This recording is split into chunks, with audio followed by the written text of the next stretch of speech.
ओम नमः शिवाय। हर हर महादेव। आज जेठ माह के कृष्ण पक्ष की द्वितीया तिथि और बुधवार है। गणेश जी भगवान, सूर्य देव, वरुण देव, शनि देव, हनुमान जी, श्री हरि विष्णु के अवतार श्री राम का स्मरण करते हुए सुनते हैं आज की कथा। तो प्रेम भाव से कहिए, गणेश जी महाराज की जय हो। एक समय की बात है। एक गांव में एक भाई बहन रहा करते थे। बहन का नियम था कि वह रोजाना अपने भाई के दर्शन करके उसी के बाद भोजन करती थी। तो इसी तरह दोनों भाई बहन बड़े हो गए और उनकी शादी कर दी गई। बहन अपनी ससुराल चली गई। अब वो वहाँ भी जल्दी जल्दी घर का काम खत्म करती और फिर अपना भाई का मुख देखने के लिए अपने मायके आती। अपने भाई से मिलने के बाद ही घर जाकर भोजन करती। तो एक दिन रास्ते में एक पीपल के नीचे गणेश जी की मूर्ति रखी थी। उसने भगवान के सामने हाथ जोड़कर कहा कि हे गणेश जी भगवान, मेरे जैसा अमर सुहाग और मेरे जैसा अमर पीहर सबको दीजिए। यह कहकर वो अपने मायके चली गई। अब उसका रोजाना का नियम था, वह 2 मिनट गणेश जी भगवान की मूर्ति के आगे रुकती और वही बात कहती और फिर अपने भाई से मिलने के लिए चली जाती। एक दिन उसके पैरों में जंगल की झाड़ियों के कांटे चुभ गए। जैसे ही वो अपने भाई के घर पहुंची और भाई का मुख देखकर बैठ गई, तब भाभी ने पूछा कि ननंद पैसा आपके पैरों में क्या हो गया। तो वह कहने लगी कि भाभी, रास्ते में जंगल की झाड़ियों के कांटे गिरे थे, वो मेरे पाँवों में चुभ गए। तो उसकी भाभी ने गर्म पानी लाकर उसके पैर धोए और फिर पट्टी बांध दी, चाय पानी पिलाया और कुछ देर बातचीत करके जब उसकी ननंद अपने घर चली गई तो उसकी भाभी पीछे से कहने लगी कि आप किस तरह के भाई हैं, अपनी बहन के पैरों की तरफ देखा है? वो तो आपका मुख देखे बिना भोजन नहीं करती और आप अपनी बहन की तरफ ध्यान नहीं देते। देखा नहीं उसके पैरों में किस तरह से कांटे चुभे हुए थे? जाओ अभी के अभी रास्ता साफ करवा दो। तो यह सुनकर उसे बड़ा ही दुख हुआ कि मेरी बहन मेरा मुंह देखने के लिए यहाँ तक आती है और मैंने कभी भी ध्यान नहीं दिया कि वो किस तरह आती है, कितनी परेशान होती है। तो अपनी पत्नी को कहने लगा कि मैं अभी जाता हूँ और सारा रास्ता साफ करके आता हूँ। तो वह कुल्हाड़ी लेकर गया और सारी झाड़ियाँ काट कर रास्ता साफ कर आया। रास्ते को साफ करते हुए उसने ध्यान नहीं दिया, गणेश जी की मूर्ति को भी वहाँ से हटा दी। तो यह देखकर गणेश जी भगवान गुस्सा हो गए। जब वह घर आया तो उसकी तबीयत खराब हो गई और गणेश जी के प्रकोप से वह मृत्यु को प्राप्त हो गया। गांव के लोग इकट्ठा हो गए, संस्कार की तैयारी करने लगे। तो उसकी पत्नी ने रोते हुए कहा कि भाई, आप लोग थोड़ी देर रुक जाइए, मेरी ननंद आने वाली है, वो अपना भाई का चेहरा देखे बिना भोजन नहीं करती। तो गांव वाले कहने लगे कि आज तो अपने भाई का मुख देख लेगी, वो कल किसका मुख देखेगी। तो वह कहने लगी कि आज इनकी बहन को इनके दर्शन कर लेने दो, फिर आप ले जाना, यह उसका नियम है। तो गांव वाले उसकी बहन का इंतजार करने लगी। रोज की तरह बहन अपने भाई का मुख देखने के लिए जंगल के रास्ते से निकली। तो जंगल का रास्ता सारा साफ किया हुआ था। तो वह आगे बढ़ी तो उसने देखा कि सिद्धि विनायक भी वहाँ पर नहीं थे। तो वो सोचने लगी कि गणेश जी की मूर्ति कहाँ गई। तभी उसकी नज़र गणेश जी की मूर्ति पर पड़ी। तो उसने मूर्ति को उठाया और साफ करके वापिस उसी जगह पर रख दिया और गणेश जी भगवान को प्रणाम करके कहने लगी कि हे गणेश जी भगवान, मेरे जैसा अमर सुहाग और मेरे जैसा अमर पीहर सबको देना। यह कहकर वो चली गई। तो भगवान सोचने लगे कि अगर आज मैंने इसकी नहीं सुनी तो मेरी कौन मानेगा, कौन मुझे पूजेगा। मैंने तो इसके भाई के प्राण हर लिए हैं।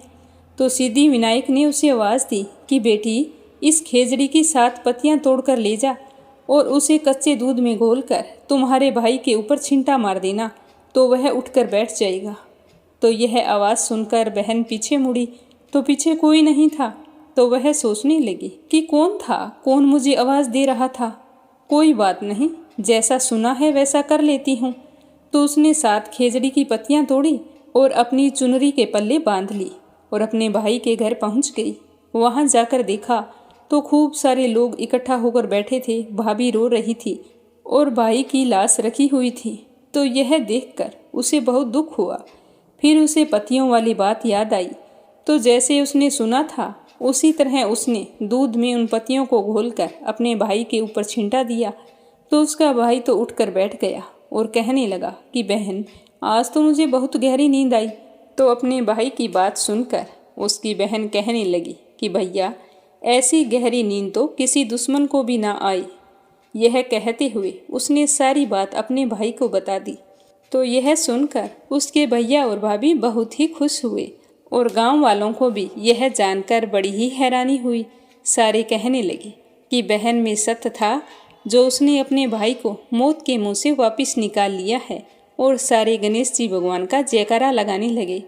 हे गणेश जी भगवान, जैसे आपने उस लड़की के भाई की रक्षा की, वैसे ही सभी बहनों के भाइयों की रक्षा करना और उनका अमर पीहर और अमर सुहाग बनाए रखना। जो भी आपकी इस कथा को श्रद्धा भाव से सुने, उसकी सारी मनोकामनाएं पूर्ण करना। बोलो गणेश जी भगवान की जय हो। अब अपने सुनेंगे भगवान देव नारायण जी की कथा। राजस्थान के लोक देवता माने जाने वाले भगवान देव नारायण जी को भगवान श्री हरि विष्णु का अवतार बताया जाता है। भगवान देव नारायण जी का जन्म राजस्थान के भीलवाड़ा जिले में आसीन विधानसभा क्षेत्र के मालासेरी गांव में राजा सवाई भोज के घर हुआ था। 1243 ईस्वी में माघ के महीने में शुक्ल पक्ष की छठी तिथि को उन्होंने माता साडू खटानी की कोख से जन्म लिया था और उनका लालन पालन अपने ननिहाल में हुआ था। उन्होंने अपनी शिक्षा के दौरान घुड़सवारी और हथियार चलाने भी सीख लिए थे और शिप्रा नदी के तट पर भगवान विष्णु की कठिन साधना की थी। गुरुओं से तंत्र शिक्षा प्राप्त की थी। वे युवा अवस्था में बहुत ही शक्तिशाली योद्धा थे। देव नारायण जी ने अपने जीवन काल में कई चमत्कार दिखाए थे। एक समय जब धार के राजा जय सिंह की पुत्री पीपलदे काफ़ी बीमार हो गई थी तो देव नारायण जी ने उन्हें अपनी शक्तियों से ठीक कर दिया था। उसके बाद उनके साथ ही उनका विवाह किया गया था और एक और चमत्कार के चलते सूखी नदी में पानी भर दिया था और सारंग सेठ को पुनर्जीवन दान दिया था। छोछू बाट को जीवित करने जैसे कई चमत्कार दिखाए थे। देव नारायण जी भगवान विष्णु से प्राप्त शक्तियों का उपयोग लोक कल्याण के लिए करते थे और यही वजह है कि उस समय से ही लोग उन्हें भगवान मानकर पूजते हैं। देव नारायण जी गौ वंश के रक्षक थे। वे रोजाना उठकर गौ माता का दर्शन करते थे। इतना ही नहीं, वे गौओं का पालन भी करते थे। कहा जाता है कि उनके पास 98,000 गायें थी। गौओं के सेवक होने के साथ साथ वे राज्य के शासक और महान योद्धा भी थे। उन्होंने अपने पराक्रम से अत्याचारी विदेशी शासकों से खूब लड़ाइयाँ लड़ी थी और अपने शौर्य से उन्हें पराजित किया था। 8वीं शताब्दी में उन्होंने अजमेर में शासन किया और यही वजह है कि आज भगवान देव नारायण के प्रति हर व्यक्ति के मन में पूरी आस्था है। हर भगवान के जीवन पर कोई न कोई ग्रंथ या पवित्र पुस्तक लिखी गई है। जैसे भगवान श्री राम के जीवन पर रामायण, रामचरितमानस है, उसी तरह भगवान देव नारायण और उनके पिता राजा सवाई भोज के जीवन की कहानी को देव नारायण की फड़ में बताया गया है। अतः हर विष्णु भक्त को अपने जीवन काल में भगवान का आशीर्वाद पाने के लिए देव नारायण की इस पावन कथा को एक बार अवश्य सुनना चाहिए। तो इस पावन कथा का शुभारंभ अपने जेठ के महीने में कर रहे हैं। तो सारे विष्णु भक्त पूरे प्रेम भाव से इसे सुने और ज़्यादा से ज़्यादा विष्णु भक्तों में शेयर करें। मीरा भक्ति स्टोरी चैनल को सब्सक्राइब करते हुए वीडियो को लाइक करें और भगवान के निमित्त एक प्यारा सा कमेंट करें। तो बोलो श्री हरि विष्णु भगवान के अनंत स्वरूपों की जय हो। पुराने समय की बात है जब अजमेर में राजा बिसल देव का राज था। बिसल देव के छोटे भाई मांडल जी थे जो भगवान शंकर के अनन्य भगत थे। एक बार बिसल देव जी अपने छोटे भाई मांडल जी को बुलाकर कहते हैं कि तुम मेवाड़ जाकर सेना के लिए घोड़े खरीद कर लाओ। तो मांडल जी अपने भाई के कहे अनुसार मेवाड़ के लिए रवाना हो जाते हैं। उस समय गर्मी के दिन थे। अजमेर से मांडल जी अपने भाई से विदा लेकर रवाना हो जाते हैं, लेकिन आधे रास्ते ही पहुंचते हैं कि उनका प्यास से गला सूखने लगता है, पर उन्हें कहीं भी पानी नजर नहीं आता। तो वो परेशान होकर एक वट वृक्ष की छांव में अपना डेरा डाल देते हैं और सैनिकों को कहते हैं कि तुम जाओ, पानी ढूंढ कर लेकर आओ। मेरा तो गला सूखा जा रहा है, अगर पानी नहीं मिला तो मेरे तो प्राण निकल जाएंगे। तो मांडल जी की आज्ञा पाकर सैनिक पानी की तलाश में चले जाते हैं। काफ़ी समय तक इधर उधर खोजने पर भी उन्हें पानी नहीं मिलता। तो सारे सैनिक निराश होकर लौट आते हैं और कहते हैं कि मांडल जी, यहाँ पर तो कोसों दूर तक पानी का कोई स्रोत नहीं है। कहते हैं कि उसी समय भगवान शिव जी पनिहारी का रूप धारण करके मांडल जी के लिए पानी लेकर आते हैं और मांडल जी की प्यास बुझाते हैं। इससे मांडल जी बहुत ही खुश होते हैं और सोचते हैं कि अगर आज ये पनिहारी नहीं आती तो मेरे तो प्राण ही चले जाते। तो मुझे इस स्थान पर लोगों की भलाई के लिए तालाब निर्माण का कार्य शुरू करवाना चाहिए। तो घोड़े खरीदने के लिए बिसल देव जी ने जो मोहरें मांडल जी को दी थी, उन्हीं मोहरों से तालाब के निर्माण का कार्य शुरू कर देते हैं। पर वे मोहरें खत्म हो जाती हैं। जब बिसल देव जी ने घोड़े खरीदने के नाम पर कुछ मोहरें और मंगवाई और उनको भी तालाब के निर्माण कार्य में लगा दिया, तो मांडल जी के बड़े भाई बिसल देव अजमेर में चिंतित होने लगे कि मांडल जी को गए हुए काफ़ी समय हो गया है, लेकिन वो घोड़े लेकर अब तक नहीं पहुँचे हैं। कहीं कुछ अनर्थ तो नहीं हो गया। यह सोचकर सेना को साथ लेकर बिसल देव जी मेवाड़ के लिए रवाना हो जाते हैं। जब इस बात का पता मांडल जी को लगता है कि मेरे भैया मेरा पता करने के लिए मेवाड़ के लिए रवाना हो चुके हैं, तो वो उसी समय उसी तालाब में जल समाधि ले लेते हैं। बिसल देव जी वहाँ पहुँचते हैं और उन्हें सच्चाई का पता चलता है कि किस तरह उनके भाई ने जल समाधि ले ली है। तो यह जानकर उनको बहुत ही दुख होता है और वो अपने आप से कहते हैं कि क्या मैं इतना बुरा हूँ जो एक तालाब बनवाने पर अपने भाई को दंड देता। मैं अपने भाई से इतना स्नेह करता था, फिर भी उसके मन में यह भय कहाँ से उत्पन्न हुआ कि मोहरों को तालाब के निर्माण में लगाने से मैं नाराज हो जाऊंगा। फिर अपने आप को संभालते हुए बिसल देव जी उसी तालाब के बीच में मांडल जी की याद में एक विशाल छतरी और मीनार का निर्माण करवाते हैं और वहीं पर मांडल जी के नाम पर एक मांडल गांव की नींव भी रखी जाती है। जब मांडल जी की जल समाधि का पता मांडल जी के परिवार को चलता है, तो वो मांडल जी की मौत से बहुत ही दुखी होते हैं। बिसल देव भी कई महीनों तक अपने भाई की याद में चुपचाप रहते हैं। फिर धीरे धीरे फिर से अपने कार्य को संभालते हैं और अपने कामों में लग जाते हैं। मांडल जी के एक पुत्र था जिसका नाम था हरिराम जी। हरिराम जी को शिकार खेलने का बहुत शौक था। एक बार राजा बिसल देव के राज्य में पुष्कर के नज़दीकी गांव में एक आदमखोर शेर ने आतंक फैला दिया था। वह शेर रात को चुपके से गांव में प्रवेश करता और छोटे छोटे बच्चों को उठाकर ले जाता। तो राजा बिसल देव जी ने कई शिकारियों को बुलाया, पर वो शेर को नहीं मार सके। शेर को मारने के चक्कर में शिकारी खुद ही मारे गए। अब रोजाना बच्चों के गायब होने से गांव वाले बहुत ही दुखी हुए। आखिरकार उन्होंने निश्चय किया कि हम रोजाना एक बच्चे को शेर के पास भेज देंगे ताकि वह शेर गांव में प्रवेश कर आतंक ना फैलाए। फिर जिस तरह सबने तय किया था, एक बच्चे को शेर के पास भेज दिया जाता। एक बार की बात है, हरिराम जी शिकार खेलते हुए उस गांव के नज़दीक पहुँचे और सूर्यास्त होने के कारण रात्रि को वहीं विश्राम करने का निश्चय किया और सोचने लगे कि रात्रि कहाँ पर बिताऊं। इस तरह इधर उधर देखते हुए उनकी नज़र एक गांव के बाहर झोंपड़ी बनी हुई थी, उस पर पड़ी। तो वे झोंपड़ी के पास जाकर वहाँ पर आवाज़ लगाते हैं। तभी वहाँ से एक बुढ़िया बाहर निकलती है उस बुढ़िया की आंखों में आंसू थे। तो हरिराम जी उस बुढ़िया से कहते हैं कि माई, मुझे रात वसा चाहिए, सुबह मैं चला जाऊंगा। तो बुढ़िया ने कहा कि बेटा, खुशी से रह सकती हो। तो रात्रि को हरिराम जी ने देखा कि बुढ़िया अपने बेटे को बड़े प्यार से खाना खिला रही थी और साथ ही रो रही थी। तो हरिराम जी से रहा नहीं गया। उन्होंने उठकर पूछा कि माई, आप रो क्यों रही हो?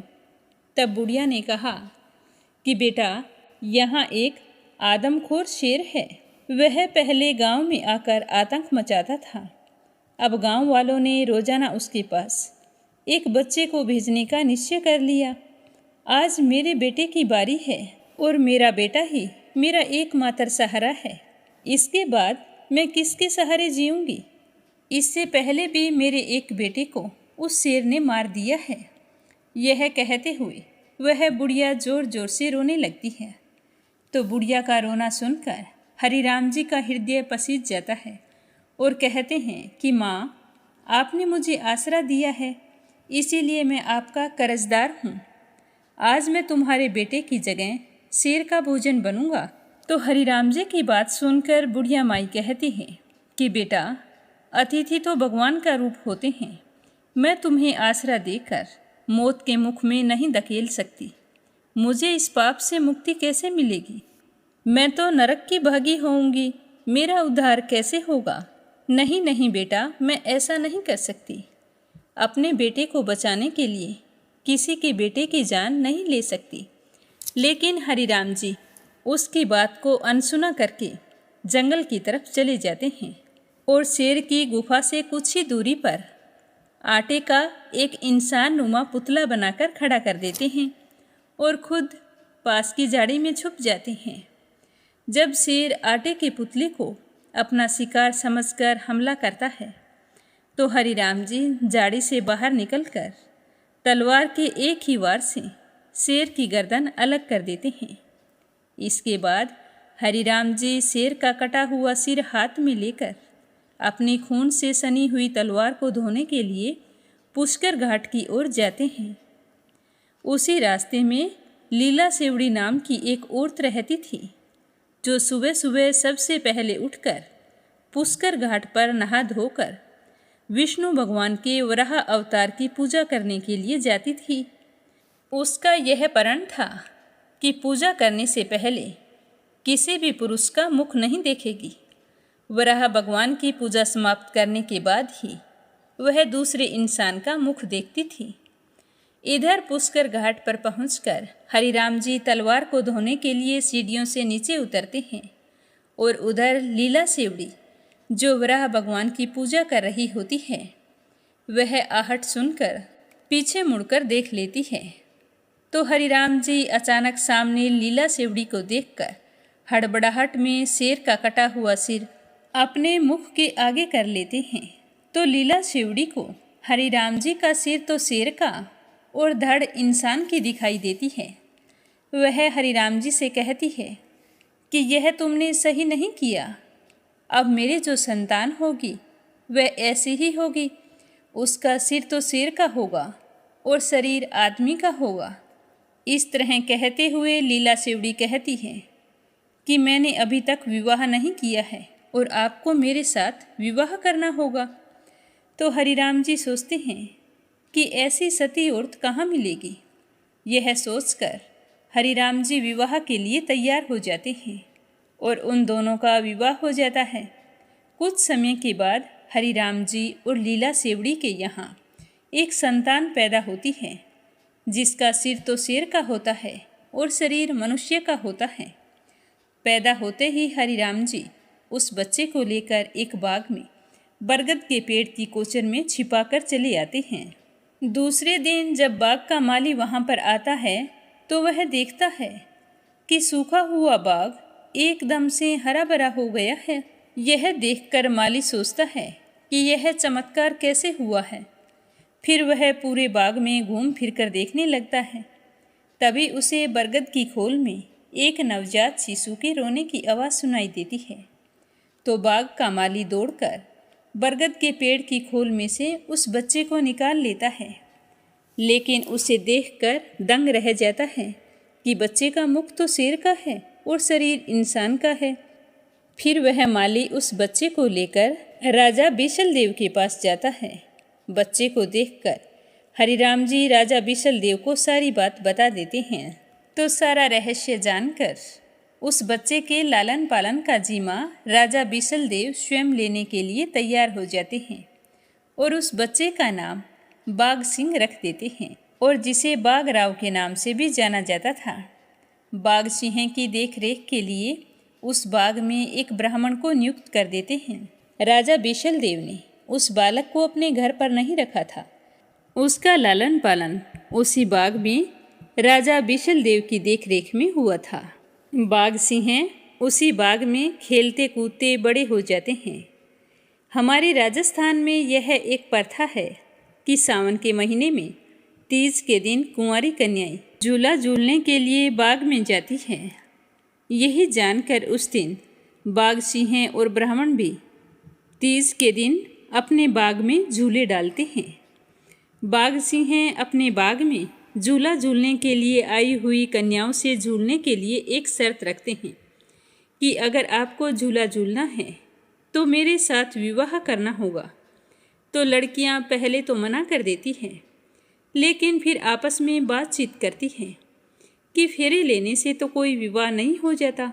हम झूठ मूठ के फेरे लेकर झूले झूल लेती हैं और हम सभी ये बात किसी को भी नहीं बताएंगी। तो वे विवाह करने के लिए तैयार हो जाती हैं। बाघ सिंह के साथ जो ब्राह्मण था वह उन लड़कियों के फेरे बाघ सिंह के साथ करता है और फिर उन्हें झूला झूलने की इजाज़त मिल जाती है। तो सारी लड़कियां झूला झूलकर अपने अपने घर चली जाती हैं। कुछ समय बाद उन लड़कियों के घर वाले उनके विवाह के लिए लगन निकलवाते हैं, लेकिन उन सभी लड़कियों के विवाह के कोई भी लगन नहीं मिलते हैं। तो उनके घर वालों को चिंता होती है कि इनके लगन क्यों नहीं मिल रहे हैं। तो लड़कियों के माता पिता राजा बिशल देव जी के पास जाकर कहते हैं कि हे राजन, हमारी कितनी लड़कियां हैं, सभी के विवाह के सावे नहीं निकल रहे हैं। उनकी कुंडली में विवाह के कोई योग नहीं है और लड़की को कुंवारे घर पर बिठाई रखना माँ बाप के लिए बहुत ही पापमयी होता है। तो हे राजन, आप हमारी समस्या का कोई समाधान निकालें। तो राजा बिशल देव एक युक्ति सोचते हैं और कहते हैं कि तुम ऐसा करना, तुम उन सब लड़कियों को एक जगह एकत्रित कर देना और उनके पास पहरे पर एक बूढ़ी दाई को बैठा देना और उन लड़कियों से कहना कि ये बेचारी बूढ़ी दाई है, इसको सुनाई कुछ नहीं देता है, पर तुम्हारे सहारे के लिए यहाँ पर बैठी रहेगी, क्योंकि तुम्हारे विवाह नहीं हो रहे हैं और हमें इस बात की बहुत चिंता है और आज तुम सभी को यहीं पर रुकना है। यह कहकर उनके पिता अपने अपने घर चले जाते हैं। तो सारी लड़कियां आपस में खुसर फुसर करती है और कहती है कि मैंने तो पहले ही बोला था कि बाघ सिंह के साथ फेरे मत लो। आज ये सब उसी का अंजाम है कि हमारा विवाह नहीं हो रहा है। तो दूसरी कहती हैं कि वो तो झूठ मूठ की शादी थी, हमने कोई मन से फेरे नहीं लिए हैं, पर आज पता नहीं हमारे परिवार वालों ने हमें यहाँ पर एकत्रित क्यों किया है। अगर हमारा विवाह नहीं हुआ तो हमारी तो समाज में खूब बदनामी होगी और हम ये भी नहीं कह सकते कि बाघ सिंह के साथ हमने विवाह कर लिया है। तो उनकी ये बातें वो बूढ़ी औरत सुन रही थी। वह सुनकर राजा को जाकर सारी बात बता देती है। तो राजा बिशल देव सारी सच्चाई जानकर बाघ सिंह को बुलाते हैं और उन्हें फटकार लगाते हैं। तो बाघ सिंह कहते हैं कि मैं एक बांध भरूंगा, जिसमें जितनी लड़कियां आएंगी उनसे तो मैं विवाह कर लूँगा। उसके बाद जो बाकी लड़कियां बच जाएंगी उनके सावे अपने आप निकल जाएंगे। तो उन सभी लड़कियों को एकत्रित करके बाघ सिंह अपनी बाहाँ फैलाकर बांध भरते हैं। तो उनकी बाहों में 13 लड़कियां समा जाती हैं। तो बाघ सिंह 12 लड़कियों से स्वयं विवाह करते हैं और एक लड़की अपने ब्राह्मण मित्र को जो फेरे करवाता है उसको दे देते हैं। फिर उन 12 लड़कियों के साथ पूरे विधि विधान से फिर से विवाह होता है। फिर उन्हीं 12 पत्नियों से बाघ सिंह के 24 पुत्र होते हैं। वही 24 भाई बगड़ावत कहलाते हैं। इसके साथ ही भगवान देव नारायण जी की कथा का पहला भाग समाप्त होता है।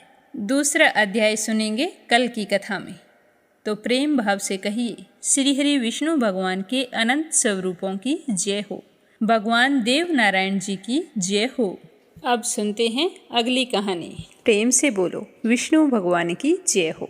एक समय की बात है, एक नगर में एक ब्राह्मण दंपति रहा करते थे। वे दोनों प्रतिदिन 7 कोस दूर गंगा और यमुना नदी में स्नान करने के लिए जाते थे। सुबह जाते, आते आते शाम हो जाती। ऐसा करते करते सालों बीत गए। ब्राह्मण दंपति वृद्ध हो चले थे। अब तो ब्राह्मणी लौट कर आती तो बिल्कुल थक जाती। एक दिन वह अपने पति से कहने लगी कि स्वामी, हम कितनी पूजा पाठ करते हैं, दान धर्म करते हैं, फिर भी हमारी संतान नहीं हुई। अगर हमारे एक पुत्र होता तो कितना अच्छा होता। पुत्र होता तो घर बहू आती, और बहू होती तो जब हम स्नान करके पूजा करके घर आते तो सारा काम किया हुआ मिलता और बना बनाया खाना मिलता। बहू हमारी कितनी सेवा करती। तो अपनी पत्नी की बात सुनकर ब्राह्मण कहने लगा कि बात तो तू ठीक कर रही है, चल मैं तेरे लिए बहू ला देता हूँ। तो वह बोली कि क्यों मजाक कर रहे हो, एक तो भगवान ने मजाक कर ली, अब ऊपर से आप भी बोल रहे हो। जब बेटा ही नहीं है तो बहू कहाँ से आएगी। तो ब्राह्मण ने कहा कि तू मेरा कहना मान, एक पोटली में आटा डाल और उसमें कुछ सोने की मुहरें रख दे। तो ब्राह्मण के कहे अनुसार उसकी पत्नी ने एक पोटली में आटा बांधकर उसमें थोड़ी सोने की मुहरें भी डाल दी और वह पोटली ब्राह्मण को थमा दी। वह भगवान श्री हरि विष्णु को याद करता हुआ चल पड़ा। चलते चलते शाम हो चुकी थी तो वह यमुना के किनारे पहुंच गया। वहां पर जाकर बैठ गया तो वहीं नदी किनारे कुछ लड़कियां खेल रही थी। वो मिट्टी के घर बना रही थी। तो ब्राह्मण भी बड़े गौर से उन्हें देखने लगा। थोड़ी देर बाद में उन लड़कियों ने एक दूसरे से कहा कि चलो बहनों, घर चलते हैं, शाम हो गई है, माँ बाबूजी इंतजार कर रहे होंगे। तो ये कहकर सारी लड़कियां अपने अपने घर तोड़ने लगी। तो उनमें से एक लड़की ने कहा कि मैं अपना घर नहीं तोड़ूंगी, मुझे तो रहने के लिए घर चाहिए। तो लड़की की बात सुनकर ब्राह्मण मन ही मन सोचने लगा कि यही लड़की मेरी बहू बनने के लिए उचित है। जब वह लड़की अपने घर को जाने लगी तो वह ब्राह्मण भी उसके पीछे पीछे चलने लगा। उसके घर तक पहुंच गया। जब लड़की घर के अंदर चली गई तो ब्राह्मण ने बाहर से आवाज़ लगाई। तो आवाज़ सुनकर उस लड़की की माँ बाहर आई और पूछा कि आप कौन हो और किस लिए आए हो। तो वो कहने लगा कि मैं पासी के गांव में जा रहा था अपने लड़के का रिश्ता करने के लिए। अब मुझे जाते जाते रात हो गई है, तो मैं सोच रहा था कि अगर आपको ऐतराज़ ना हो तो एक रात आपके यहाँ रुक जाता हूँ, सुबह जल्दी ही चला जाऊँगा। तो यह सुनकर वो कहने लगी कि हाँ हाँ क्यों नहीं, रुक जाइए, आप हाथ पैर धो लीजिए, मैं आपके लिए खाना बना देती हूँ। तो ब्राह्मण ने कहा कि कार्तिक का महीना चल रहा है, मैं एक ही समय भोजन करता हूँ और किसी के घर का खाना भी नहीं खाता, इसीलिए मैं अपने साथ आटा लेकर आया हूँ। अगर तुम उसी आटे से मुझे रोटियाँ बना दो तो मैं तुम्हारे यहाँ भोजन कर सकता हूँ। तो वह बोली कि क्यों नहीं, जैसा आप कहेंगे, आपके लाए हुए आटे से रोटी बना दूंगी। तो ब्राह्मण ने वह पोटली उस लड़की की माँ को थमा दी। अब वह आटा लेकर अंदर चली गई। तो जैसे ही वह आटा छानने लगी तो छलनी में वो सोने की मुहरें दिखाई दी। तो उस लड़की की माँ मन ही मन सोचने लगी कि जिसके आटे में इतनी मोहरें हैं उसके घर में ना जाने कितना ही सोना होगा। इतने में उसका पति घर आ गया।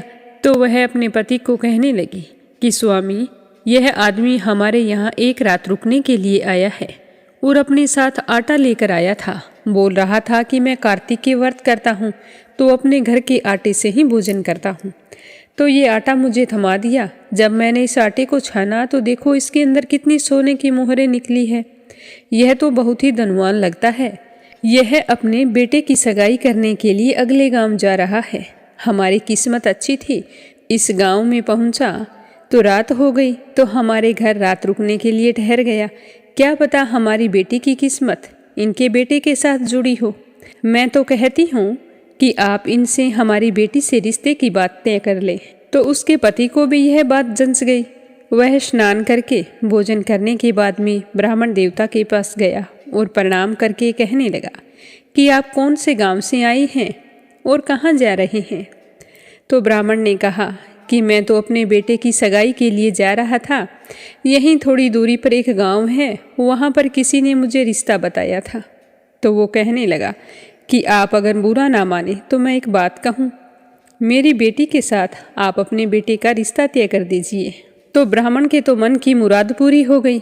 वह कहने लगा कि हाँ हाँ क्यों नहीं, मुझे तो मेरे बेटे के लिए सुंदर और संस्कारी लड़की चाहिए। अगर आपकी बेटी है तो मैं आपकी बेटी के साथ रिश्ता कर दूंगा, लेकिन एक अड़चन आ रही है, क्या पता आप इसे मंजूर करेंगे या नहीं। तो ब्राह्मण की बात सुनकर लड़की का पिता कहने लगा कि क्या बात है।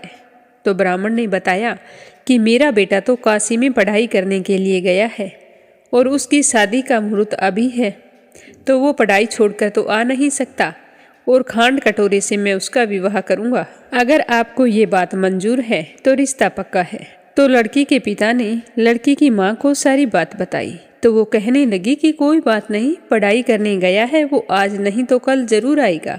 हमारी बेटी के लिए इतना बड़ा घर पता नहीं फिर मिलेगा या नहीं। मैं तो कहती हूँ कि हाँ कर दो। तो लड़की के पिता ने ब्राह्मण के पास आकर हाँ कर दी। अब तो शुभ मुहूर्त देखकर उस लड़की का विवाह खांड कटोरे के साथ करके ब्राह्मण अपने साथ अपने घर को लेकर चल पड़ा। अब चलते चलते दोनों ससुर बहू अपने नगर में पहुंच गए। जैसे ही घर के द्वार पर पहुंचे तो ब्राह्मण ने बाहर से आवाज़ लगाई कि रामू की माँ, जल्दी करो, दरवाज़ा खोलो, देखो मैं तुम्हारे लिए बहू लेकर आया हूँ। तो ब्राह्मण की पत्नी अंदर से ही बोली कि बिना बेटे के बहू कैसे लेकर आई हो। तो वो कहने लगा तुम जल्दी करो, दरवाज़ा खोलो तो सही। तो जैसे ही ब्राह्मणी ने दरवाज़ा खोला तो देखा सामने सुंदर तैयार हुई 16 श्रृंगार किए बहू खड़ी थी। तो ब्राह्मणी उसे देखकर बहुत ही खुश हुई और आदर सत्कार करके अंदर ले गई। अब जब ब्राह्मण अपनी पत्नी के साथ नदी पर स्नान करने के लिए जाता तो पीछे से बहू घर का सारा काम करके खाना बनाकर रख देती, उनके कपड़े धो देती, घर की साफ सफाई कर देती।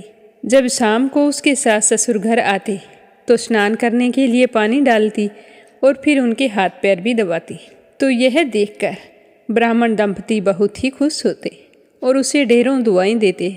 लेकिन ब्राह्मणी ने एक बात पहले ही दिन अपनी बहू से कह दी थी कि बेटा, कभी भी चूल्हे की आग मत बुझने देना और मटके का पानी खत्म मत होने देना। ये कहकर उसे चावल और मूंग मिलाकर दे जाती और कहती कि इन्हें पहले अलग अलग करना, उसके बाद में इसकी खिचड़ी बना लेना।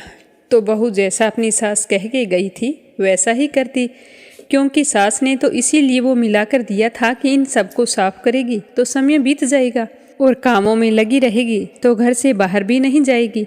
अगर घर से बाहर चली गई तो कोई सच्चाई बता देगा तो यह तो नाराज होकर चली जाएगी, फिर हमारा क्या होगा। ऐसा करते करते कई महीनों बीत गए। एक दिन की बात है कि चूल्हे की आग बुझ गई। तो चूल्हे में आग ना देखकर बहू घबरा गई और भागी भागी अपनी पड़ोसन के घर गई और जाकर कहा कि बहन, मुझे जल्दी से आग दे दो, आज मेरे चूल्हे की आग बुझ गई है।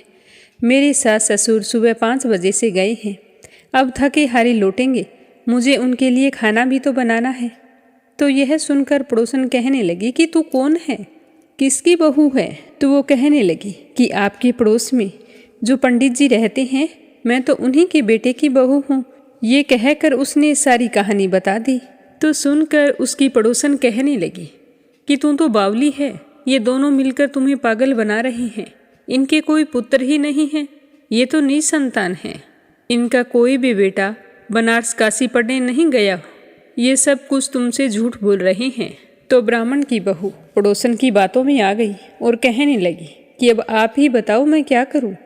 तो पड़ोसन कहने लगी कि करना क्या है, जब तुम्हारी सास ससुर लौट कर आए तो जली हुई रोटियां बनाकर रख देना, बिना नमक की दाल बनाकर रख देना, खीर की कड़छी दाल में और दाल की कड़छी खीर में रख देना। तो इस तरह उसकी पड़ोसन ने अच्छी तरह से उसे सिखा दिया।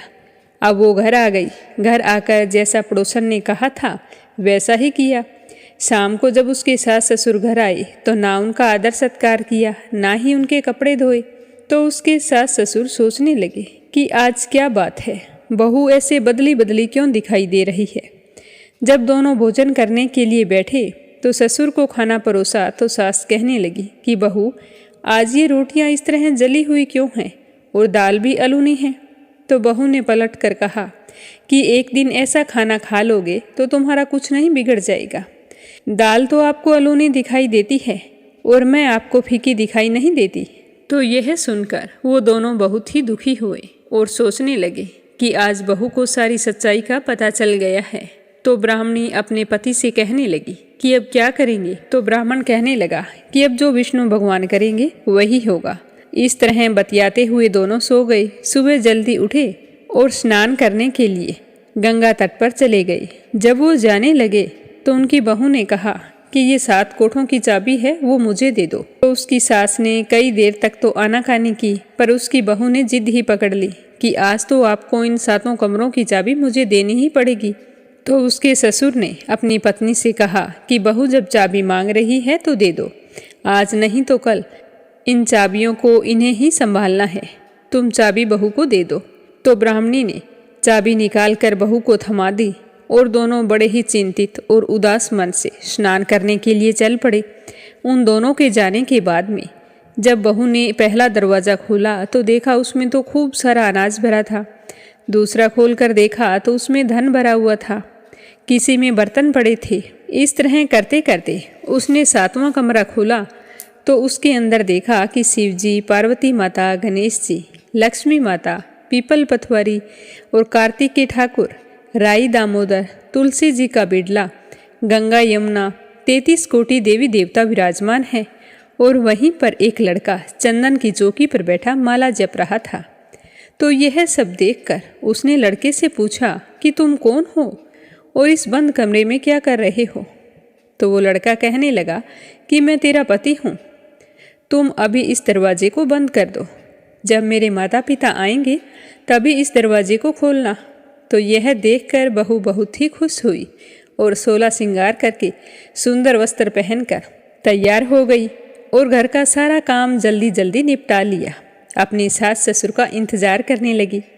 उसने अपने सास और ससुर के लिए अच्छे अच्छे पकवान बनाए और उधर उसके सास ससुर गंगा जी में स्नान करके पीपल में जल सींचने गए। तो वहाँ जाकर बोले कि हे विष्णु भगवान, हमारी लाज आपके हाथ में है, अब हम बहू को क्या जवाब देंगे।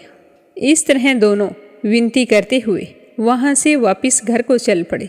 जब वो घर आए तो देखा कि बहू तो बहुत ही खुश थी। उनका खूब आदर सत्कार किया, 36 प्रकार के व्यंजन बनाए थे, प्रेम पूर्वक खाना खिलाया और फिर उनके हाथ पैर दबाने लगी। पैर दबाते दबाते बहू ने अपनी सास से कहा कि माँ, इतनी दूर गंगा यमुना स्नान करने के लिए जाते हो तो आप थक जाते होंगे, इसीलिए आप घर पर ही स्नान क्यों नहीं कर लेते। तो बहू की बात सुनकर सास कहने लगी कि बेटी, गंगा यमुना घर पर नहीं बहती। तो वो कहने लगी, हाँ माँ जी, हमारे घर में तो गंगा यमुना घर पर ही बहती है, चलो मैं आपको दिखाती हूँ। तो यह कहकर वो अपनी सास को लेकर 7वें कमरे के पास गई और खोलकर दिखाया तो उसके अंदर तो शिव जी, पार्वती, गणेश जी, लक्ष्मी जी, पीपल पथवारी, कार्तिक के ठाकुर, राई दामोदर, तुलसी जी का बिड़वा, गंगा यमुना बह रही थी और 33 कोटि देवी देवता वहाँ पर विराजमान थे। वहीं एक चंदन की चौकी पर बैठा एक लड़का माला जप रहा था। तो उसे देखकर ब्राह्मणी ने उससे पूछा कि बेटा तू कौन है। तो लड़का कहने लगा कि माँ, मैं तेरा ही बेटा हूँ। तो वह कहने लगी कि तू कहाँ से आया है। तो लड़का कहने लगा कि मुझे तो कार्तिकेय ने भेजा है। तो ब्राह्मणी कहने लगी कि बेटा, मैं तो मान लूँगी कि भगवान ने भेजा है, पर यह संसार कैसे मानेगा कि तू मेरा बेटा है। तो वो कहने लगा कि कुछ विद्वान पंडितों से बात करो, वो आपको ज़रूर इस समस्या का हल बताएंगे। तो यह देखकर वो ब्राह्मणी बहुत ही खुश हुई और साथ में डर भी था कि जमाना इस बात को नहीं मानेगा। तो उसने आकर ब्राह्मण को बताया और कहा कि आप कुछ विद्वान पंडितों से पूछो कि ये कैसे सिद्ध होगा कि ये हमारा ही बेटा है। तो ब्राह्मण दंपति की बात सुनकर विद्वान पंडितों ने कहा कि एक तरफ बेटा बहू खड़े हो जाएंगे और दूसरी ओर उनकी माँ खड़ी हो जाएगी। माँ को चमड़े की अंगियाँ पहना देना। जब वह अपने बेटे को देखेगी तो उसकी छाती में से दूध की धार निकलकर बेटे की दाढ़ी मूंछ भीगेगी और पवन पानी से गंठ जोड़ा बंधेगा। तो यह देखकर सारे गांव वाले मान लेंगे कि यह लड़का इसी माँ का बेटा है। तो पंडितों की बात सुनकर ब्राह्मण ने सारे नगरवासियों को बुलाया और फिर जैसे विद्वान पंडितों ने कहा था तो वैसा ही किया। ब्राह्मण के बेटे बहू एक ओर खड़े हो गई और सामने चमड़े की अंगियाँ पहनाकर ब्राह्मणी को खड़ा कर दिया। तो बेटे को देखते ही चमड़े की अंगियाँ फट गई और छाती में से दूध की धार निकलकर बेटे की दाढ़ी मूंछ भीग गई और पवन पानी से बेटे बहू का गंठजोड़ा बंध गया। यह देखकर ब्राह्मण और उसकी पत्नी और गांव वालों की खुशी का कोई ठिकाना ना रहा। अब अपने सुनते हैं लपसी और तपसी की कहानी। बोलो लपसी तपसी की जय हो। बहुत पुराने समय की बात है। एक गांव में एक ब्राह्मण परिवार रहा करता था। उसमें पति पत्नी के अलावा उनके 2 बच्चे थे। एक बेटा था, एक बेटी थी। ब्राह्मण दंपति बहुत ही सरल स्वभाव के थे। समय मिलने पर प्रभु का स्मरण किया करते थे। उनकी बेटी बहुत ही संस्कारी और सुशील थी, लेकिन उनका बेटा आवारा किस्म का था। वह कोई काम धाम नहीं करता और ना ही कभी अपने माँ बाप का कहना मानता था। समय के साथ दोनों बहन भाई बड़े हो गए। बहन की शादी कर दी गई, पर भाई का वही हाल था। उसके माँ बाप ने उसे समझाया कि बेटा अब हम वृद्ध हो चले हैं, तुम कोई काम किया करो, लेकिन उस पर उनकी बातों का कोई असर नहीं होता था। तो एक दिन ब्राह्मणी अपने पति से कहने लगी कि स्वामी आप बिल्कुल काम छोड़ दीजिए। जब घर में कुछ भी नहीं होगा तो यह अपनी जिम्मेदारी समझेगा और काम पर लग जाएगा। तो ब्राह्मण ने दूसरे दिन से काम पर जाना छोड़ दिया। तो यह देखकर उनके बेटे ने कोई काम नहीं किया और चोरी करने चला गया।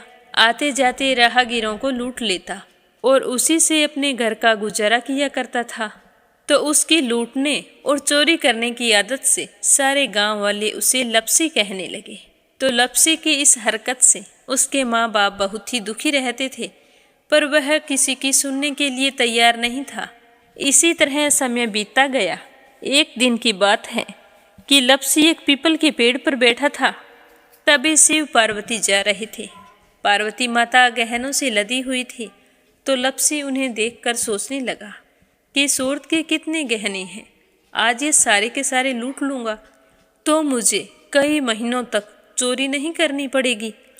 तो वह लूटने के इरादे से पीपल की ओट में होकर बैठ गया। जैसे ही शिव पार्वती वहाँ से जाने लगे तो लपसी एकदम से शिव पार्वती के सामने आकर कहने लगा कि जल्दी से जितने सारे गहने पहन रखे हैं उतार दो। तो पार्वती माता कहने लगी कि तुम चोरी क्यों करती हो, तुम्हें पता है चोरी करना पाप है। तो लपसी कहने लगा कि क्या करूं, घर पर मेरे माँ बाप हैं, मेरी एक भांजी है, उनके लिए दोनों समय भोजन की व्यवस्था कहाँ से करूं, मुझे कोई काम तो आता नहीं है। तो लपसी की बात सुनकर पार्वती माता कहने लगी कि तुम जो चोरी करके पाप करते हो, इस पाप का भागी कौन बनेगा। तो लपसी कहने लगा कि मेरे घर वाले सारे बनेंगे। तो पार्वती माता कहने लगी कि कोई नहीं बनेगा, पाप के भागी केवल तुम बनोगे। तो लपसी कहने लगा कि मैं लूट खोस कर उन्हीं के लिए लेकर जाता हूँ, तो पाप के भागी तो उन्हें बनना ही पड़ेगा।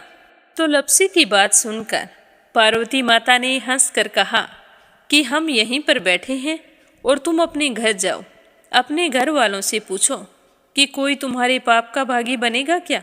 तो यह सुनकर लपसी भागा भागा अपने घर आया और अपनी माँ के पास गया और कहने लगा कि माँ मैं चोरी करके लाता हूँ, राह चलते राहगीरों को लूटता हूँ, तुम्हारे लिए ही तो करता हूँ। तो तुम मुझे एक बात बताओ, चोरी करने से जो पाप लगता है तो आप मेरे पाप के भागी बनोगे। तो लपसी की बात सुनकर उसकी माँ कहने लगी कि बेटा मैंने तो तुमसे नहीं कहा कि तुम चोरी करके लाओ, तुम कमा कर लाओ, हमें तो 2 वक्त की रोटी चाहिए, मैं तो तुम्हारी पाप की भागी नहीं बनूंगी। तो माँ के मुंह से इस तरह की बात सुनकर लप्सी तो हैरान हो गया। फिर वह अपने पिताजी के पास गया और जाकर कहने लगा कि पिताजी, मैं जो कुछ भी लूट खोस के लाता हूँ वो आपके लिए ही तो लाता हूँ। देखो मैंने लूट कर कितना धन इकट्ठा कर लिया है, कितने ऐशो आराम है तुम्हारे। अगर मैं चोरी नहीं करता तो क्या ये सब हमें मिलता? पिताजी, मैं तुमसे एक बात पूछता हूँ कि चोरी करने से पाप लगता है, तो उस पाप में आप मेरे भागीदार बनोगे क्या? तो लप्सी की बात सुनकर उसके पिताजी कहने लगे कि बेटा, मैंने नहीं कहा कि तुम चोरी करके लाओ, तुम कमा कर लाओ। मैं तुम्हारे पाप का भागी नहीं बनूंगा। तो माँ बाप के मुंह से इस तरह की बात सुनकर वह बहुत ही उदास हुआ और सोचने लगा कि मैं कितने महीनों से चोरी कर रहा हूँ, ना जाने मुझ पर कितना पाप चढ़ गया है, और ये तो बोल रहे हैं कि पाप के भागी हम नहीं बनेंगे, तो अब क्या होगा? तो वह बड़े ही दुखी मन से शिव पार्वती से मिलने के लिए चल पड़ा। जैसे ही घर से बाहर निकलने लगा तो उसकी छोटी सी भांजी दरवाजे पर खेल रही थी। उसे पता नहीं था कि पाप पुण्य क्या होता है, तो वो कहने लगी कि मामा, पाप की भागी मैं बनूंगी। तो उसके इस तरह कहते ही लप्सी ने उसे गोद में उठाया और चल पड़ा। शिवजी भगवान और पार्वती माता के पास जाकर कहने लगा कि घर वालों ने पाप का भागी बनने से मना कर दिया है और एक यही है जो पाप की भागी बनने को तैयार है। फिर लप्सी बड़े ही दीन स्वर में कहने लगा कि हे भगवान, मैं समझ गया हूँ कि चोरी करना पाप है। आज तक जो मैंने काम किया वो बहुत ही गलत था, लेकिन अब मैं इसका प्रायश्चित करना चाहता हूँ। अब तुम ही बताओ, मुझे मेरे पापों से मुक्ति कैसे मिलेगी? तो उसकी बात सुनकर शिव पार्वती बहुत ही खुश हुए और लप्सी को कच्चे सूत का एक छोटा सा गोला देते हुए कहा कि लप्सी, ये सूत लो और इस पीपल के चारों ओर परिक्रमा लगाओ। जब यह सूत समाप्त हो जाएगा तब तुम्हारे सारे पाप नष्ट हो जाएंगे। तो यह सुनकर लप्सी बहुत ही खुश हुआ। सोचने लगा कि छोटा सा गोला है, अभी लपेट कर घर चला जाऊंगा, उसके बाद में कभी कोई पाप नहीं करूंगा। फिर उसने अपनी बांजी को कंधे पर बैठाया और पीपल की परिक्रमा लगानी शुरू कर दी। अब भगवान का वह सूत खत्म कहाँ होने वाला था। लप्सी चक्कर लगाता गया पर वह सूत खत्म नहीं हुआ। चक्कर लगाते लगाते 1 महीने, 6 महीने, साल, पूरे 12 साल बीत गए, पर वह सूत खत्म नहीं हुआ। 12 साल बाद एक बार फिर शिव पार्वती जी वहाँ से गुजर रहे थे, तो पार्वती माता ने कहा कि स्वामी, चलो लप्सी को चलकर देखते हैं। तो शिवजी कहने लगे, वो चोरी करने वाला, लूटने वाला कब का चला गया होगा? तो पार्वती माता कहने लगी कि नहीं स्वामी, चलकर देखने में क्या जाता है, चलो एक बार देखते हैं। तो शिव पार्वती जी जैसे ही पीपल वृक्ष के पास आए तो देखा कि लप्सी तो अब भी चक्कर लगा रहा है। वहाँ चारों ओर गहरी खाई हो गई है और लप्सी की बड़ी बड़ी दाढ़ी, मूंछें, नाखून बढ़ गए हैं।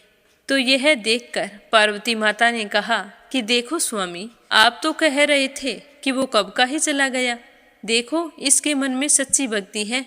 तो पार्वती की बात सुनकर शिवजी ने कहा कि चलो अभी देख लेता हूँ।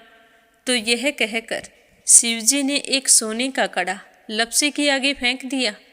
तो लप्सी ने झट से उसके ऊपर पैर कर लिया। फिर अचानक से उसका ध्यान शिव पार्वती जी की ओर गया, तो वो हाथ जोड़कर कहने लगा कि भगवान, अब तो मेरे पाप समाप्त हो गए होंगे, आप मुझे यहाँ से जाने की आज्ञा दीजिए। आपका यह सूत अभी तक खत्म नहीं हुआ है। तो शिवजी भगवान ने कहा कि तुम्हारे पाप कर्म भी अभी तक पूरे नहीं हुए हैं। तो शिवजी की बात सुनकर लप्सी कहने लगा कि भगवान, मुझे पूरे 12 वर्ष हो गए हैं आपकी भक्ति करते करते, और अब भी आप मुझ पर शक कर रहे हैं। तो शिवजी ने कहा कि अपना पैर उठाओ। तो जैसे ही लप्सी ने अपना पैर उठाया तो उसके पैर के नीचे सोने का कड़ा था। तो यह देखकर लप्सी शर्मिंदा हो गया और कहने लगा कि प्रभु, गलती हो गई, मुझे माफ़ करो, आगे से मैं ऐसी गलती कभी नहीं करूँगा। तो शिवजी कहने लगे कि नहीं लप्सी, तुम्हारा पाप ऐसे पूरा नहीं हो सकता। अब तुम्हें 12 वर्ष तक और इसी तरह परिक्रमा करनी होगी, उसी के बाद तुम्हारे पाप समाप्त होंगे। यह कहकर शिव पार्वती वहाँ से चले गए और वह फिर से पीपल के पेड़ की परिक्रमा करता रहा। करते करते 12 साल बीत गए। 12 साल बाद में शिव पार्वती जी वहाँ पर आए तो उन्होंने देखा कि आज भी वो वहीं पर चक्कर लगा रहा है। तो शिव जी ने फिर उसके सामने सोने की अंगूठी फेंकी, पर उसने कोई ध्यान नहीं दिया। तो शिव जी भगवान प्रसन्न होकर कहने लगे कि हे लपसी, आज से तुम मेरी तपस्या करके तपसी बन गए हो। मैं तुम्हें वरदान देता हूँ कि तुम अपने जीवन में सारे सुखों को प्राप्त करेगा। और तूने 24 बरस तक मेरी भक्ति की है, इसका फल भी तुझे अवश्य मिलेगा। जो भी औरत गाय और कुत्ते की रोटी नहीं बनाएगी, उसका पुण्य फल तुम्हें मिलेगा। आंगन लीप कर दहलीज नहीं लीपेगी, तो उसका पुण्य फल भी तुझे ही मिलेगा। अगर हमारे घर की बहन बेटी को हम सूट, तीवल या साड़ी भेंट स्वरूप देते हैं, तो साथ में मोली का धागा और कुछ रुपये नहीं देंगे, तो उसका पुण्य फल भी तुम्हें ही मिलेगा।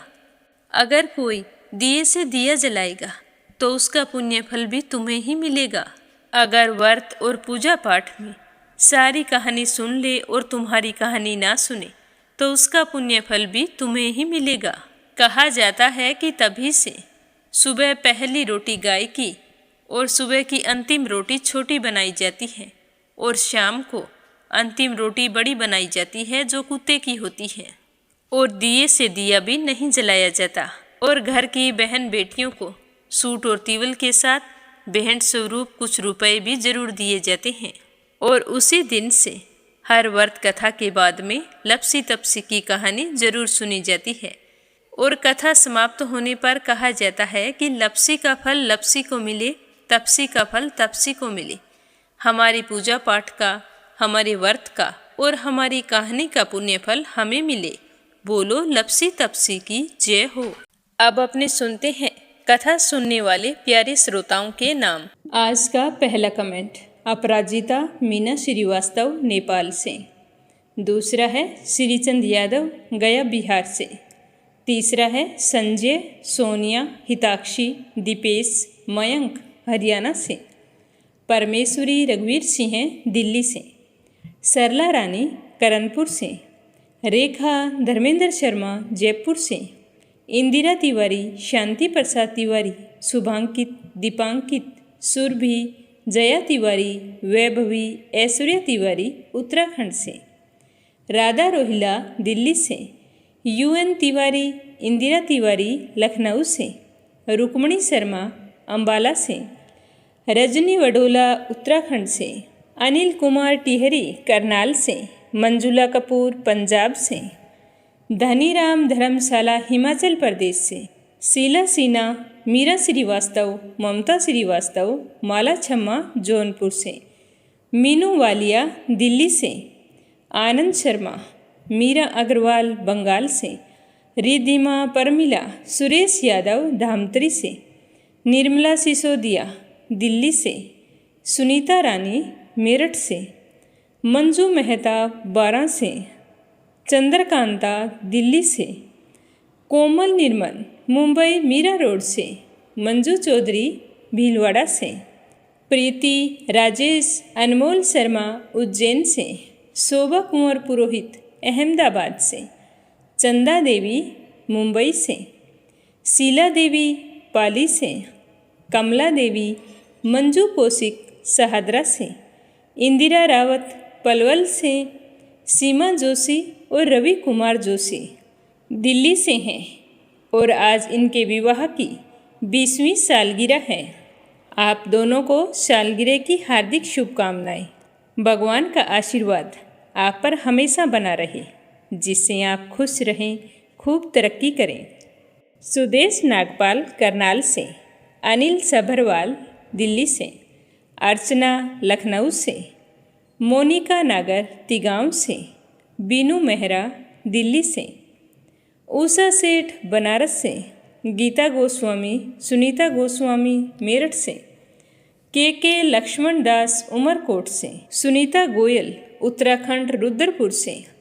निशा द्विवेदी कानपुर से। प्रिया गोस्वामी रोहतक से। प्रमोद यादव साहो हिमाचल प्रदेश से। रामवती देवी, जगबीर सिंह, रुद्र कुमार, आराध्या, अविका, आन्या, तोलू मेरठ से, निर्मला पांचाल करनाल से, संतोष देवी चंडीगढ़ से, प्रेमलता व्यास मुंबई से, बादाम देवी शर्मा मानसरोवर से, लाजवंती, अविनाश, अवनी, धैर्या, भव्या दिल्ली से, वीना कालरा उत्तर प्रदेश से, अमृता, क्षमा परतुल वडोदरा से, कमलेश भल्ला जम्मू से, शांताबेन वाघेला गुजरात के मंडल से, उर्मिला महाजन, अभिलाषा गीतू दिल्ली से, रेखा बिहार से, मक्खन और मन्नू कुरुक्षेत्र से, पंकज मित्तल, संजीव कंसल, कविता कंसल, कृष्णा कंसल, आरुष कंसल मुजफ्फरनगर से, तारा मिश्रा, राम नरेश मिश्रा, शुभम मिश्रा, रितेश मिश्रा गोपालगंज से, शीला बहन जयपुर से, शकुंतला पंगल भिवानी से, पूजा पाठक उत्तराखंड देहरादून कोशानी से, उषा सूद वाराणसी से, शशि वर्मा, अंजलि वर्मा, करण वर्मा पंजाब से, शंभू प्रसाद भट्ट स्नेहिल, पूर्णिमा देवी भट्ट उत्तराखंड से, रेखा यादव नेपाल से, अशोक कुमार जी भटनागर भोपाल मध्य प्रदेश से, स्मिता सीताराम गायकवाड़ महाराष्ट्र से, अखिलेश कुमार शर्मा बुरारी से, कमलेश लाल रुड़की से। सभी श्रोताओं का बहुत बहुत धन्यवाद। आप हमेशा यूं ही अपना साथ और सहयोग बनाए रखें।